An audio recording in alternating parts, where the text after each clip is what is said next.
It's not pencil. It's no, it's watercolor. Watercolor wash.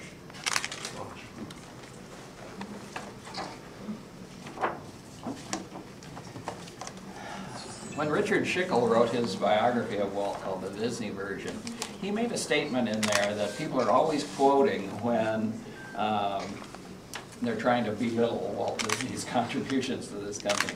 And he said, Walt couldn't sign his name the way you're used to see that famous signature, and he couldn't draw Mickey Mouse. Well, I've got one piece here that disproves both of those.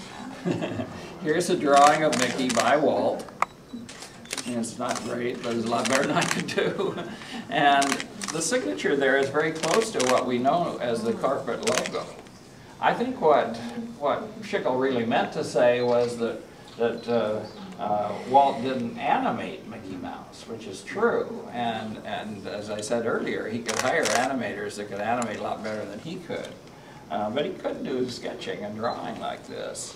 And when it comes to the signature, what he did was to ask one of his artists to do a pretty picture version of that signature that could be used as the corporate logo. So, no, he wasn't signing his name exactly that way, but you can certainly tell from this that it was based on his signature. If you can't read this, it says, to A.V. Cogger, who gave me my first job in the movies. Cogger ran the Kansas City Film Ad Company. And as Walt said, that's where he got his first job making films. And they had a reunion for Mr. Cogger here at the Hollywood Roosevelt Hotel in 1944, and so a lot of the artists that had worked for him came out to Hollywood, and they all went to this reunion and signed the book. Finally, I brought out an Oscar for you, and if you'd like to hold an Oscar when we finish here, you're welcome to do so. This is the Oscar for White Wilderness, which was one of the true life adventures that we did back in the 50s. We had a series of 13 of these true life adventures, and of those 13 films, 8 of them won the Oscars, Best Documentary. So that's a pretty good record when you get 8 Oscars out of a series that has only 13 films in it. So anyway, why don't you... Okay. Well, first off, anybody have any questions? Before you go ahead, I want to point out another very important award, and that's this one right here, which is the Disney Legends Award. And it says David Smith. David's a living legend, official. So that's one of the award. You're going to see Legends Plaza later on in the tour, but I wanted to show you the real thing there.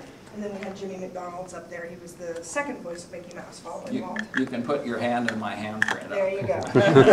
Make sure you saw that. Yeah, question here.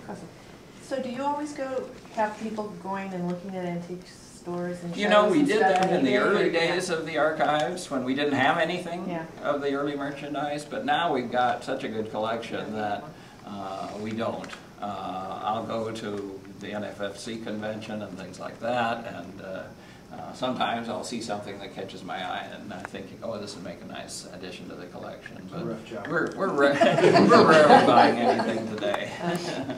Do you mind explaining how you got started with the Walt Disney Company? I was a librarian before I came here. I'd actually graduated from UC Berkeley, got a library degree, was chosen for an internship at the Library of Congress, and spent a year and a half back in Washington.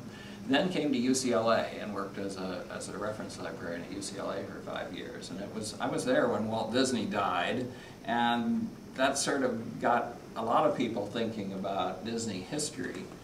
And I had prepared a Disney bibliography while I was working there at the library, and had cooperation from the studio while I was doing that. And then this was the same time they were starting to think about, we really should do something to preserve our history, and they didn't know what to do, and I volunteered my services, and they were pleased to have someone that had some background with libraries and archives, and so I spent 2 months and did a internship, essentially, or a consulting job rather, here at the studio, and out of that came up with a proposal to set up the archives, and they liked my proposal, so they hired me to come and do it. So that's how it happened. Essentially, I wrote my own job description. Nice to be able to do. Tell them what your first job was. My first job was to inventory and catalog everything in Walt Disney's offices. Oh. And you know, that was really weird for someone who had grown up enjoying the Disney films and Disneyland and the TV shows, but suddenly having the key and be able to open this office door and go in there, and it had been pretty much closed up since Walt died, and everything was still there. And so I had to go along and count every paper clip in the desk drawers and list every book on the bookshelves and all that sort of thing. But it was a very interesting introduction to my job. Any other questions? What's your typical day like now? Typical day is not typical. There is no typical day. And you know what's really great about this job is that it's so different. We never know when we come in the morning what we're going to be doing that day, because it depends on who needs what information about Disney history. This last few days I've been writing Ask Dave questions, answers for Max here. We got, what, 21 pages of them. So you guys are being very prolific with your questions. Some of them are easy to answer. I can do it right off the top of my head. Others I have to go look up some information, and then there's others that there just is no answer. So unfortunately I can't answer them all. But we get phone calls, we get emails asking questions all during the day. We're only open to employees of the Walt Disney Company. We're not open to the public. So all of these inquiries, well, most of these inquiries are coming from within the company. We do get some phone calls and emails and so forth from the public. And if it's something we can answer easily and quickly, we'll be glad to do that, though we're not able to do a lot of research for somebody.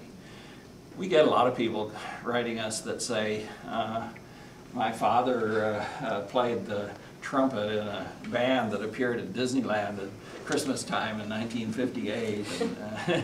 And we have information on those events at Disneyland, and we just may have a picture of their band playing at the park. Other times we get people writing in and say, I've got this letter in my collection signed by Walt Disney, and it was written to my grandmother. Well, I go in the back room to our Walt Disney files, and there's the grandmother's letter. And it really freaks these people out when they can send them their grandmother's letter that they wrote to Walt Disney 50 years ago. Any other questions? Yeah. Well, I have so many questions, I don't even know which one to ask. Can I ask two questions? Is there a particular item that you're looking for that the archives doesn't own? And second question is, what's the most interesting question you've been asked? There's one Snow White watch that we don't have from the 30s. And other than that, we have all the wristwatches from pre-1950. So that one I'd like to find someday. Most interesting question I ever got was, how much does Walt Disney World weigh? You know, there's a reason for that question, though. I don't know if you're aware, but the water table is so high in Florida that for the Magic Kingdom, they built their tunnel system on top of the ground. And then the Magic Kingdom is on top of that. So you've got weight pushing down on this level where the tunnels are. But how you would ever figure out how much that weight was, I don't know. Is there anything in the collection that still impresses you to look at? Oh, Just take it yes. out. Oh, yes. All the time. One of the favorites, and it's Becky's favorite, one of Becky's favorites too, is the opening book for Sleeping Beauty.